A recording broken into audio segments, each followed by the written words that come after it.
Hi, my name is Dr. Jeanette DeWitt with DeWitt Physical Therapy and Wellness. I continue to hear the following statement. I have a herniated disc in my neck or in my back, and therefore I must require surgery. I want to share an example or a story with you. If there are 100 people in a room and they all have herniated discs, but they don't know it, 50% of those people don't have symptoms and would never think to have surgery or to see a physical therapist or to seek out any type of treatment because the herniated disc is not impacting their life and their ability to do or not to do things. Now the other 50% of the people, they have pain. And when they find out they have a herniated disc, sometimes they do think that they require surgery.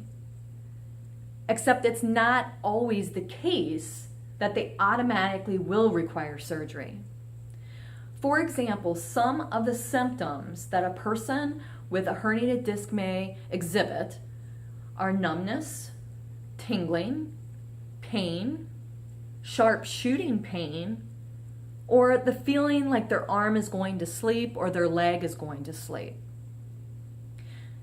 Well, these symptoms can be exhibited because of a herniated disc. And what exactly is a herniated disc? A herniated disc is kind of like a jelly donut.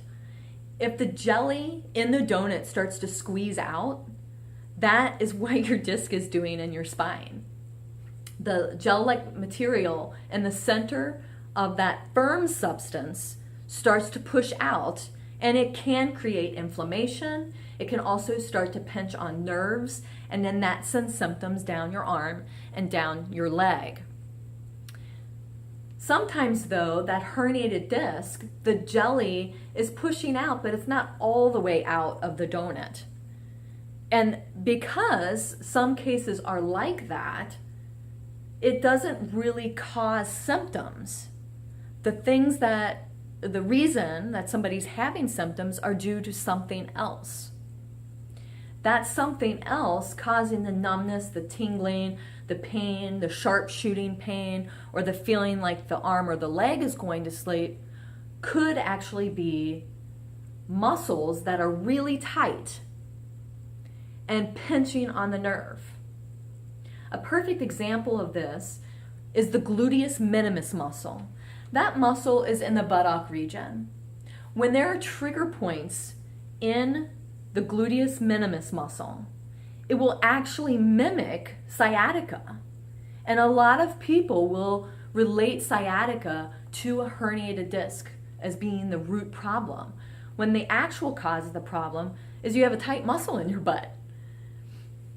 Now, if you have a tight muscle, it doesn't mean you have surgery. It means you go in and you work out the trigger point.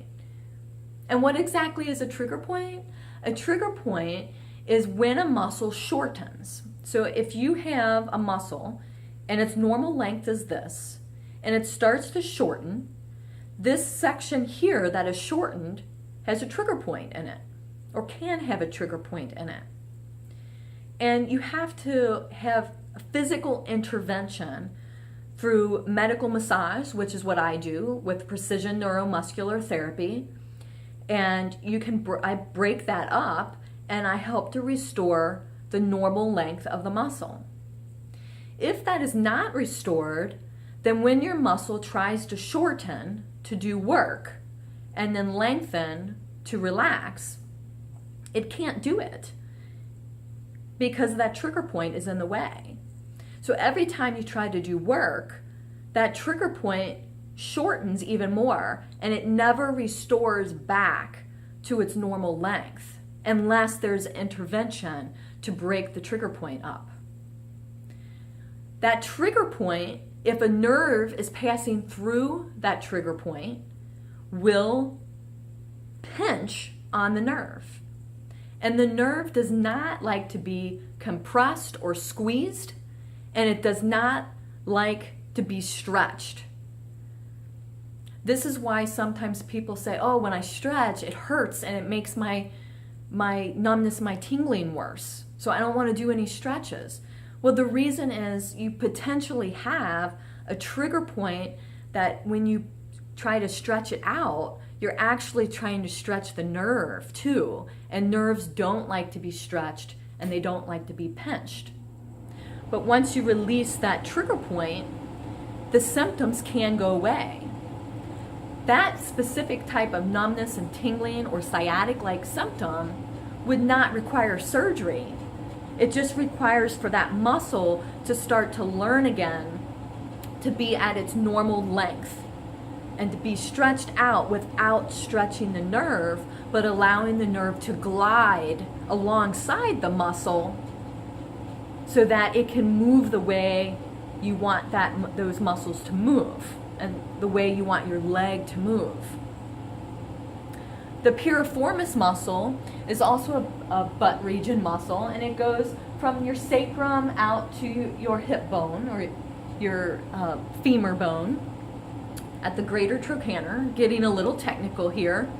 But the sciatic nerve actually, and 33% of the people will go above the piriformis muscle, will either pierce through the piriformis muscle or will pass under the piriformis muscle. That, when that sciatic nerve gets pinched because of a tight piriformis muscle, it can also mimic sciatica. And if somebody goes to a physician and they see that they have a herniated disc through diagnostic testing with X-ray, MRI, then people will sometimes conclude that the herniated disc is causing the sciatica, when really, again, it's a tight muscle that is creating the symptoms. A similar example can be seen in the neck. Our neck muscles work to keep our head upright. When we don't have good posture and we slump forward, our neck muscles have to work really hard to keep our eyes in line with the ground. That's our main job. Nobody wants to be walking around like this, so we lift our head up. And when we lift our head up, we pinch our discs and we pinch other structures in our neck because we can close up the space and not allow the nerves to come through the space cleanly. What did I say before is that our nerves don't like to be pinched and they don't like to be stretched. But if we stand like this or we sit like this on a computer, then that is exactly what is happening. What does a person feel over time when they're like that? They feel numbness, tingling, their hands going numb, and it can often be mistaken for carpal tunnel syndrome when it's really a posture issue. Again, a person will go into the physician and they will say, oh, I have numbness and tingling in my arm when I'm sitting at the computer or when I'm holding my smartphone. And the physician does diagnostic testing and finds a herniated disc.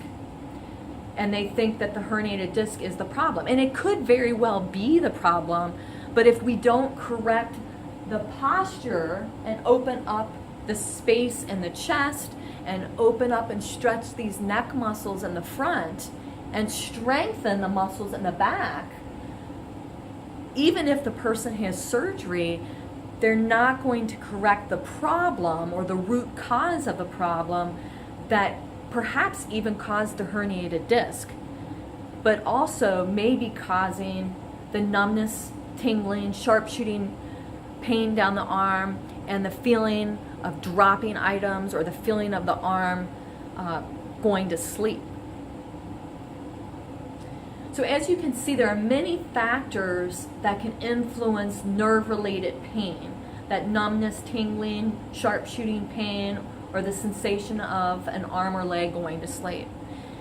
It doesn't have to be the herniated disc that's causing the problem or those symptoms. It could be inflammation from being irritated from posture positions. Besides inflammation, it could be muscle tightness, pinching on nerves, and it could be postural positions themselves where we're just putting ourselves in a bad position that our nerves don't get the space they need to actually be able to do the work and send the signal to the muscles to do the work they need to do. I hope this has been helpful to anyone out there who is experiencing numbness, tingling, sharp shooting pain, radiating pain that's going from their shoulder into their hand or from their back or buttock region into their foot. And I hope this has been helpful to show you that surgery isn't always needed. Surgery is sometimes needed if somebody is experiencing drop foot, where they can't lift their foot up and their foot is dragging. That is definitely a reason to seek a physician. The other reason to seek a physician for nerve-related pain is if you lose bowel or bladder function. If you are not able to control when you go to the bathroom, that could be related to your back, and you want to go see a physician immediately. For your arm, if your arm has that sharp pain down it, if you can't move your arm, it's just hanging limp, that would be another reason to immediately seek a physician consultation and to call a physician, or even in some of those cases go to the emergency room for. But for position-related numbness, tingling, radiating symptoms where you are walking and your leg is going numb, you're standing, you can't stand for more than 5 to 10 minutes, and your leg is going numb, or you can't sit at your computer for more than 10 minutes, or your hands go numb, or you're starting to get pain down your arm. These could be posture related, they could be inflammation related, they could also be muscle related, and they could also be herniated disc related. I hope that this has been educational for you and information has provided good information for you to make the best decision you need to move forward and seeking help. I would love to have a conversation about your symptoms and help guide you along the way. If you would like to touch base with me, you can reach me at Jeanette at dewittptwellness.com. You can call me at 262-842-2220, or you can check me out on my website at www.dewittptwellness.com. Thank you so much for your time today, and I look forward to having that conversation with you if you have questions. Have a wonderful day.